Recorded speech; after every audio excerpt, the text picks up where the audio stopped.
I'm your host, Vannessa Lowry, and I'm thankful that you're joining me.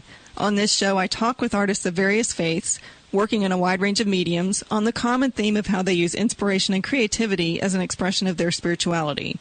Learn how their art is an expression of their own connection to however they name God, Jehovah, Allah, Source, the universe, the great mystery, or something else. My hope is that these stories will inspire your creative efforts and your own spiritual expression. My guest today is Whitney Ferre. She believes that the key to our revolution lies within our creative mind, and it's only when we embrace and amplify our creative powers that we can truly align with our higher self, which is infinitely creative. At creativelyfit.com, Whitney inspires her online clients around the world to embrace their role as the artist in the art that is their life. She takes them on a journey within where painting and doodling become meditation and an opportunity for the mind to expand, for the ego and for the to-do list to melt away, and for a new personal confidence connected to spirit to emerge. Whitney has 2 published books on creativity, including The Artist Within, A Guide to Becoming Creatively Fit. Her unique application of art making and personal empowerment has garnered attention on national news networks and conferences in the United States and South Africa. Her creative and spiritual journey began in 1996 when she opened an art studio with no art training. As she became creatively fit along with her clients, she also found her spiritual awakening on new levels. In 2012, she launched the Spirit Project 2012 and the Journey Retreats that unifies her 2 favorite pursuits, creativity and spirituality. Welcome, Whitney. Hello, good morning. Thank you for being with me today. Did I say your last name correctly? You did. You did great. Great. So it's interesting to me that you started Creatively Fit when you had no artistic training. What made you decide to do that? Yeah, it was really kind of a magical experience. I was someone who came up with ideas constantly for things I wanted to do. You know, at the time I was a couple years out of college, and I was in a direct sales job, actually, which was, I knew nothing I wanted to do, but felt very strongly that I was supposed to do that until I came up with the idea.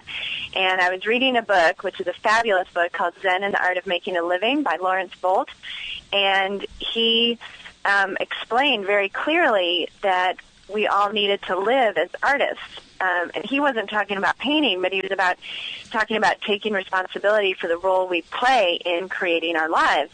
And he really did insist throughout the book. He kept referring to us as artists and this artist mentality. And I'm like, well, great. Where does one go to develop this artist mentality? Because I had been a wannabe artist most of my life, you know, and in the time that I had graduated from college, had attempted to, you know, call the local art center and sign up for an art class, and inevitably I would have just missed the deadline, you know, and I was kind of afraid to go take an art class because I'd had the art teacher when I was 9 tell me I had a great eye for color and balance, but drawing wasn't my thing, you know, so I was really a wannabe, and it was really one of those, you know, light bulb Cinderella moments that you think will happen to everybody else and not you. When I was reading that book, and I still have the book where I wrote down the Creative Fitness Center, it was like, I want to open a place, a safe, supportive environment where people can come to make art, to physiologically access and strengthen that right brain muscle so they can go back out into the art that is their life and create change. And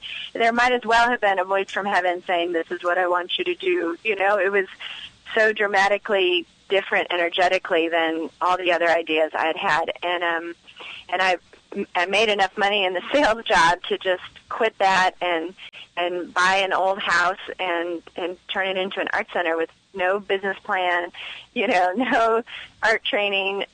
It was really a very intuitive, spirit-led act. And at the time, you know, I was partly aware of the way spirit was moving, but the spiritual growth really did happen alongside my creative artistic growth, because it's just all connected, as you have been revealing to people as well. And so what that part of my story that I had no experience has ended up being the greatest gift, because most of the people that I teach don't believe they're artistic or creative and are nervous, you know, in a painting class that they're going to mess up or they don't know what to do. And so when I tell them I didn't know what I was doing and I opened the art center, they're like, oh, okay, so surely I can get through this, and so that has been a wonderful part of it. I can see why it happened that way. Well, and it's I've watched some of the news clips and stuff you have on your website, and I know that, with a lot of your book and the classes that you teach, you're teaching people how to embrace their creativity in all aspects of their lives and in whatever business they're in. So has it been a challenge to bring that spiritual practice into the types of classes you teach, or has it been a natural expression of that? Well, the interesting thing about that is, it's kind of like, and we have all experienced this, especially those of us that do have spiritual lives that really excite us and, motivate us. And it's like you have some people or friends that you share more with maybe than others, right?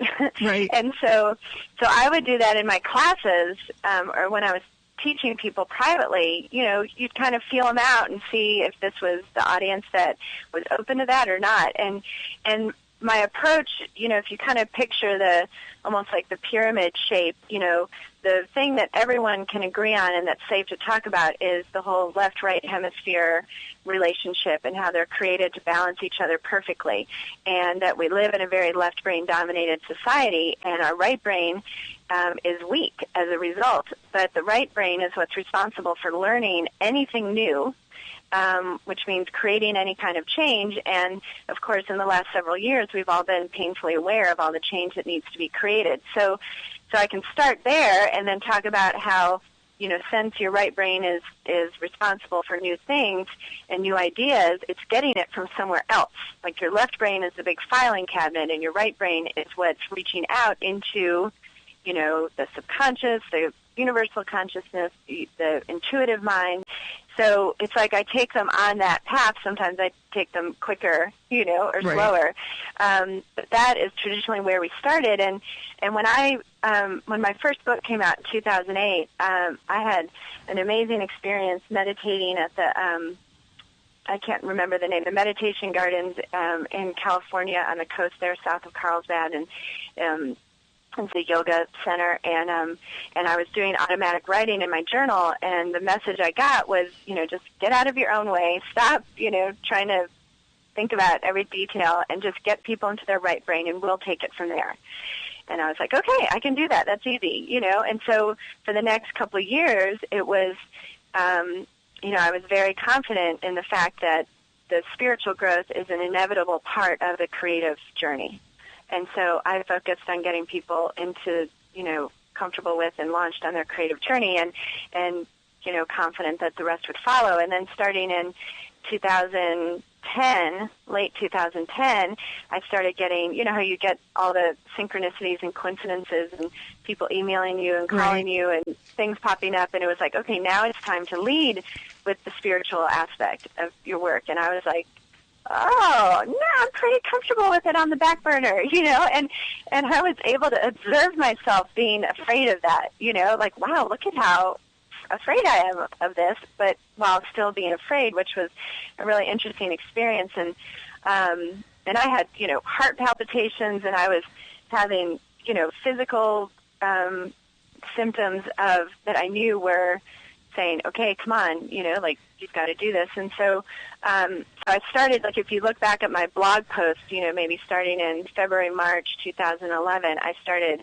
writing with a lot more of a spiritual emphasis. And I had been painting owls. I had started painting owls in, like, maybe early 2010. And like, there are people out in Facebook land, for example, that will probably never see an owl again and not think of me. It's like I was painting owls, and for me, the owls are our inner light and our ability to illuminate things that we've been keeping in the dark, right? And so the owls were also wanting me to illuminate that spiritual side, and so in 2012.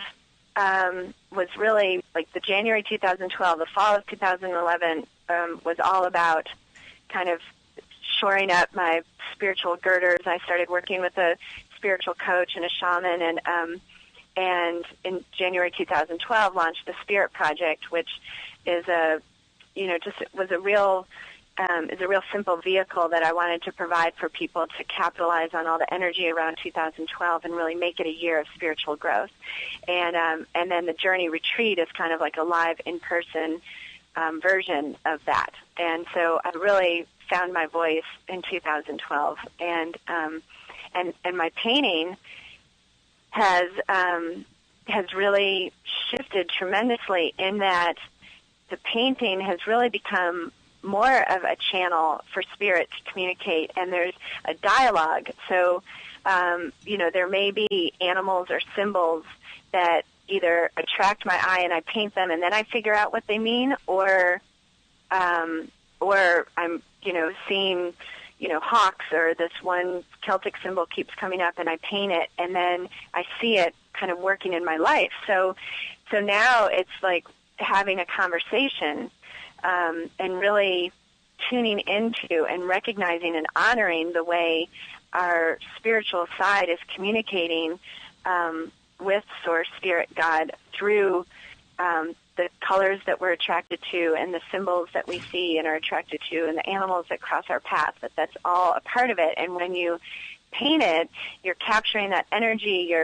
You're entering into a dialogue. It's like you're creating this portal that brings that down into your life, and it's hard to explain, right? But right. Well, and when I could write a book, my year in pictures. Right, and you have written books, but so when you're getting ready to create your own art, what do you have kind of a process or a ritual that you use to connect to that divine flow that then helps you get into that zone?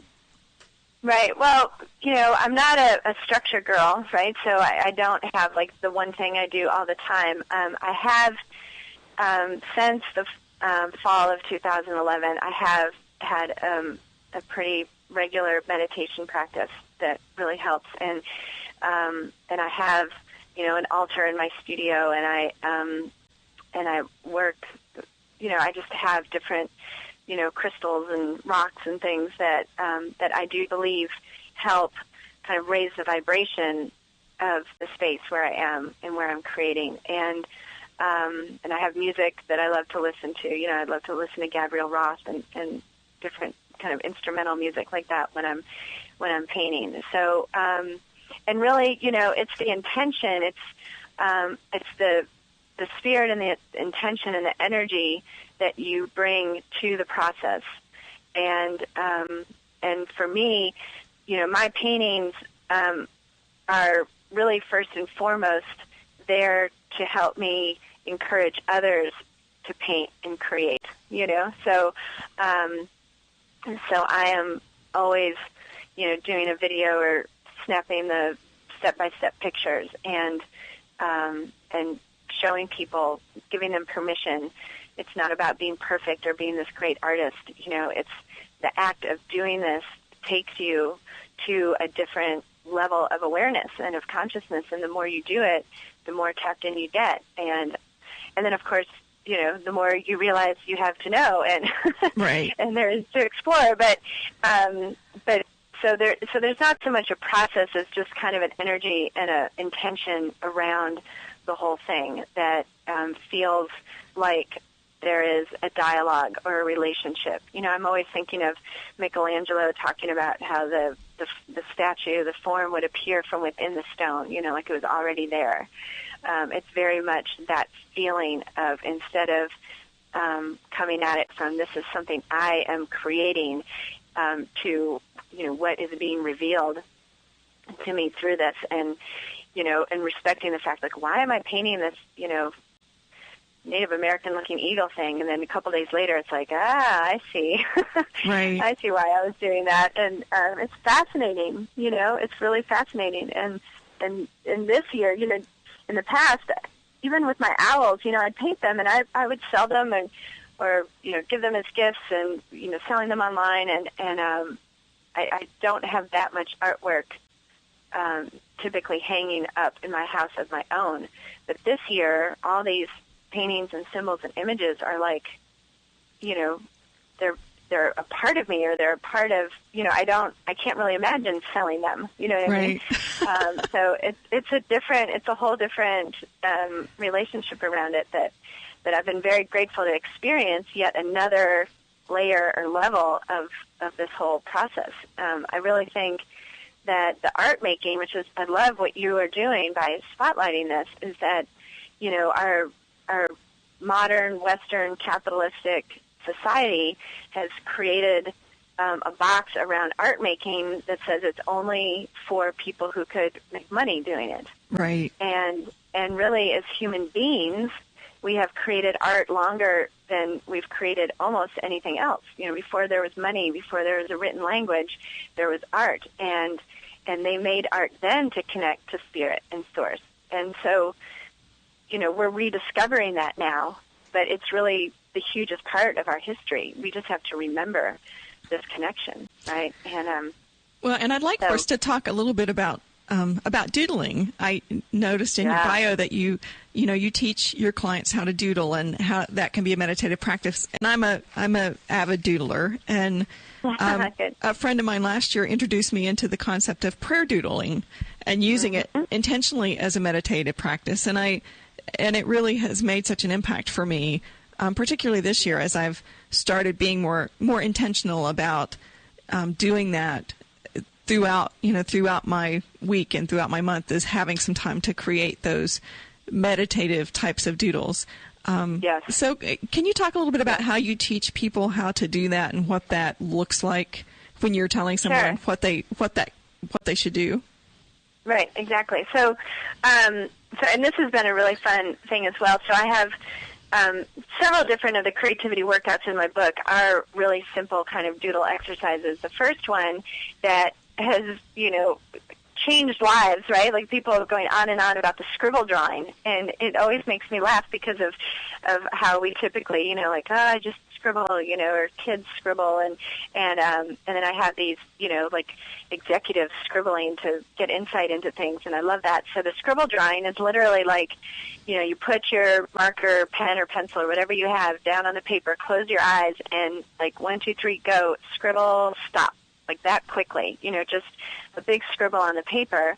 And then you open up your eyes, and it's like the cloud game. It's like, what do you see? What does it make you think of? And sometimes you have to rotate the picture around, and sometimes you have to go through the, you know, your left brain chatter of like, see, I can't even scribble right. Like, I don't see anything in my scribble. You know, I mean, that happens all the time. And you just sit with it or add another scribble on top, and then you'll see something, you know, often complete, you know, like a rubber duck or a truck or something really simple, and you just start turning it into that. And then, you know, well, where is the rubber duck or the truck or, you know, the flower? And you just add to it and add to it. And this is where the meditative part, you end up transitioning, depending on the person, you know, within, you know, maybe 3 to 7 minutes. You know, people are always asking me about how long, and I never count anything. But and then all of a sudden you realize that you don't have the mental chatter, the monkey mind going on, and you're really zeroing in on these lines and shapes and images, and they're connecting you to new thoughts.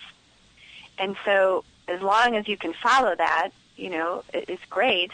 And then I have people, when I'm doing this with them, and then they do this like in their journal or something. When they're done doodling, they write down the first 5 words that come to mind, and then use that as another jumping off point to do just a stream of consciousness writing in their journal.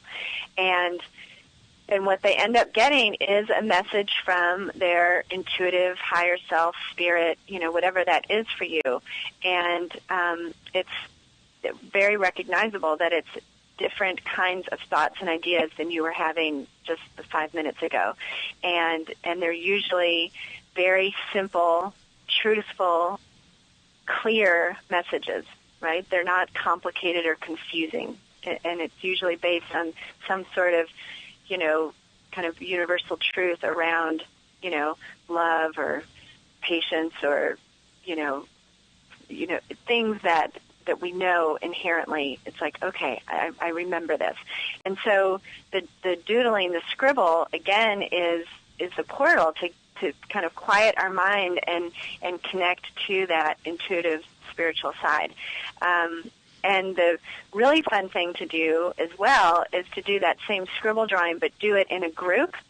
So it could be your family around the kitchen table, or to get a meeting started at work, or a women's group, or a book club, or, any group. And instead of doing it all yourself, you do the scribble real quick and then pass it to the person next to you, to the left, and you just keep passing it around, and everyone adds to everyone's picture, and then you get yours back, write the first 5 words that come to mind, and do the stream of consciousness writing on the back. And there have been some magical experiences where people get the image and they're like, how in the world did you all know?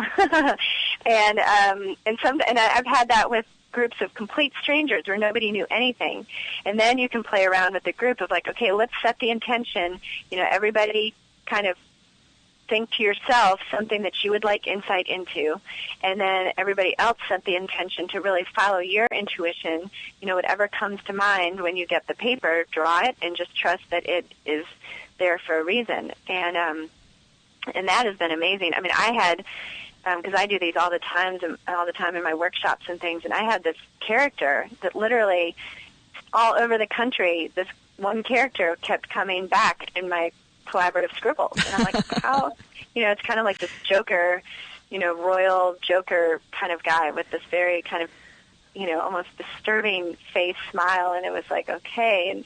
And he kept coming. And it's incredible. So the scribble drawing is a way to really pretty quickly access that intuitive spirit side. And then another one of the workouts is called Drawing as Energy. And I really got this from Pat Allen, who wrote a book recently that I think it's like Art as Spiritual Practice, or Art, like I don't have it in front of me, but Pat Allen, if you haven't read that book, or I don't know if you could try and interview her, but she's amazing. And she said that your doodles is like a snapshot of your energy. And so the Drawing as Energy workout is where you're just making lines and shapes and zigzags. You're not trying to draw anything in particular, right? It's right. Just literally the doodling without having to judge, like, oh, that doesn't look anything like that. So you're just making, and it's kind of like stream of consciousness. You just, you draw a circle, and then you draw little zigzags coming out of it, and then you draw a checkerboard, and then, and you just let one mark lead to another until the page is covered.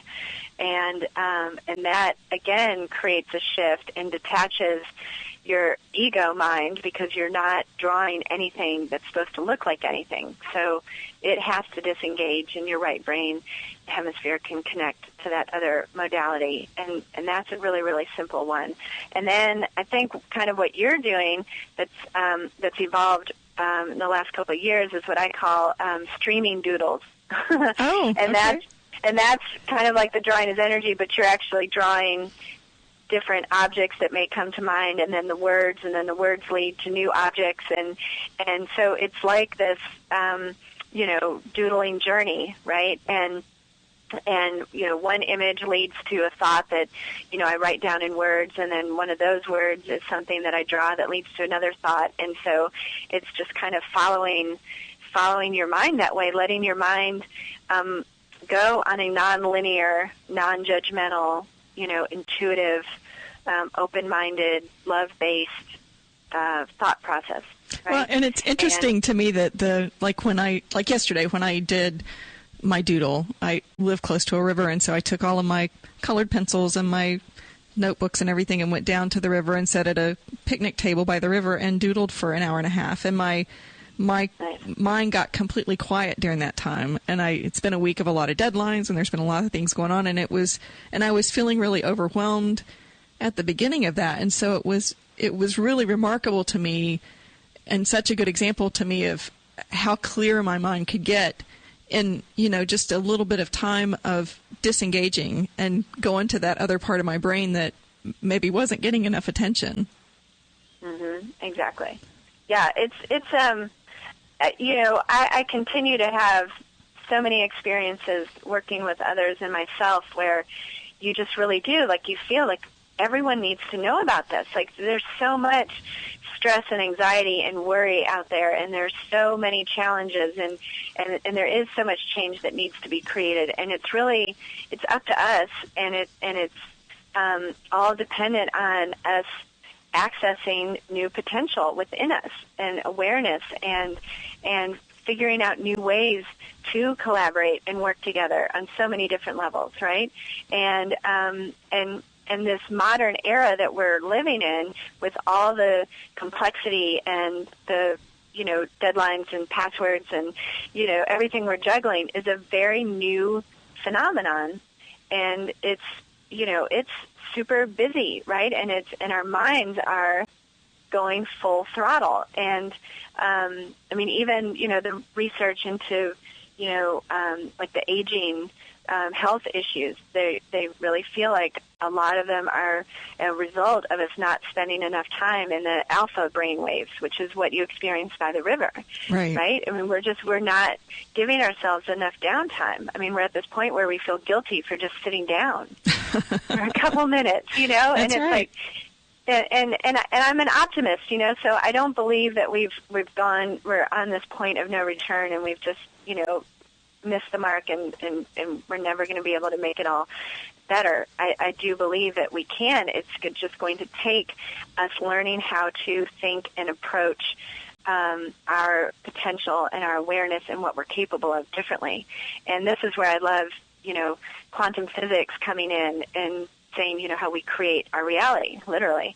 And that completely dovetails with the spiritual writing and teaching that's going on these days. And it really is up to us. And then the science that says we only use, 4 or 6 or 8% of our total mental capacity.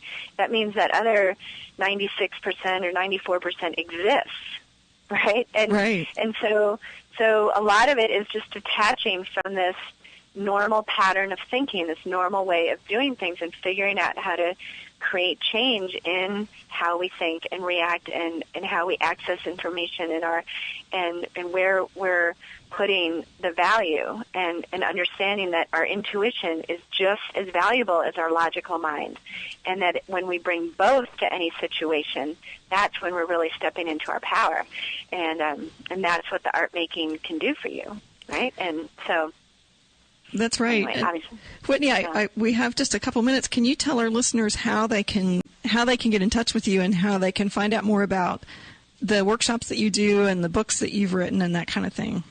Yes. Well, of course, everything is at creativelyfit.com. And the exciting thing about Creatively Fit is we have online programs that are there to take you on this journey, to take you from, I can't even draw a straight line and I'm really stressed, to everything that Vannessa and I are talking about, really understanding how to harness this technique and these skills and use them to really create a new kind of mindfulness in your life. And so we have a 3-step program that is a ton of fun. It's the Meet Your Artist Within program that really introduces you to your left and right hemisphere, how they manifest in your consciousness, how you can choose which one serves you better in different situations, and these simple, like the scribble drawing, and the drawing is energy, and different creativity workouts that go along with that. And then there's the Painting Made Easy program, where you learn how to paint. It takes all the fear out of the blank canvas, and people have taken that class online and learned how to paint in the comfort of their home without having to worry about, the person next to them being better, like they feel like they learn easier that way. And then the Ultimate Creative Challenge, which we have one starting August 31st, called the Painting Marathon. And that's where, instead of running 26 miles to get physically fit, you paint 26 paintings to get creatively fit, but you paint the 26 paintings over and over on the same canvas. Oh, wow. So you're painting over every painting, so you can't get all stressed about, like, this stinks. It's like, I'm going to paint right over it. So you learn detachment, and you free yourself up, and you really learn to exercise that creative muscle, which your mind works just like a set of muscles. And you can start that without having done the other programs. But we have a group, a really fun group, starting that on August 31st, and so you can learn about that on the website. And then I'm constantly traveling. I'm going to be in London, Ontario, Canada on Monday, Tuesday, teaching 2 different workshops, and I'm going to a creativity conference in Canada. And so so there's lots of ways to plug in. We have a real fun Facebook group, of course. And then the Journey Retreat is really an amazing experience. Like I said, it's very much a live and in-person experience of everything we're talking about. And we did the first one in April in Oregon, and the next one is coming up in Joshua Tree over the 12/21/12 weekend. And that information is at journeycreatively.com. And that is, for everyone who attended the first one, has been a life-changing experience, meeting new lifelong friends, business partners. Things have been happening since the journey ever since, and we really see the 12/21/12 as a whole new beginning, and an opportunity for all of us to really consciously say, okay, what served us in the past and what didn't, and let's leave what didn't behind, and let's enter into this new era or age where we're doing things differently, where we're creating the change we want, where we're harnessing our intuition as much as our logic. And it's a very practical, it's been described as an irreverent group of people. It's a blast. And that, I really, the in-person events, right, we can get kind of like, oh, well, I've got to fly, or, it costs us money, but nothing compares to connecting with a group, especially when the whole atmosphere is supportive and spirit-led and heart-led and creative and inspiring and encouraging. And, it's just like strapping, rocket boosters to your... That's right. And we inspire each other. And yeah. Whitney, we're out of time, but I so appreciate you coming onto the show, and folks can come and find more about you at creativelyfit.com. So thank you so much. Thank you, Vannessa. And thank you to our listeners. I welcome your suggestions or comments on this or any of our shows. You can find links to all of our shows on Empower Radio and on our website, artasworship.net. Please come share your stories of Art as Worship on our Facebook page, which is facebook.com/artasworship, or suggest an artist that we should interview. Listen in next week as we talk with another artist about their creative process and how it connects with their spiritual journey. May you have an inspired and creative week. Namaste.